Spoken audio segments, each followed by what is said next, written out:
Voter তালিকায় বিশেষ নিবিড় সংশোধন প্রক্রিয়ায় বিশেষ অধিকার প্রয়োগ সুপ্রিম কোর্টের। ভোটের দুদিন আগে ট্রাইব্যুনালে নিষ্পত্তি হওয়া ভোটাররা নির্বাচনে অংশ নিতে পারবে। এই রায়ের পর খুব খুশি তৃণমূল সুপ্রিমো মমতা বন্দ্যোপাধ্যায়।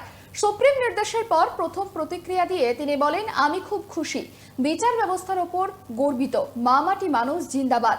আজকে আমার থেকে খুশি আর কেউ নন। হেলিকপ্টারে গুড নিউজটা পেলাম। আমি বারবার করে সবাইকে বলছিলাম ধৈর্য রাখুন, অ্যাডজুডিকেশনে অ্যাপ্লাই করুন ট্রিব্যুনালে, এবং টুডে অর টুমরো আপনারা নিশ্চয়ই পাবেন। আজকে সুপ্রিম কোর্ট অর্ডার দিয়েছেন, যাদের নাম আছে ট্রিব্যুনালে, মানে যারা অ্যাপ্লাই করেছেন সকলেই মোটামুটি করেছে আমার মনে হয়। তো সেখানে ফার্স্ট ফেজের ভোটার লিস্ট ওরা ডিক্লেয়ার করবে, সাপ্লিমেন্টারি লিস্ট 21 তারিখে, 23 তারিখের আগে।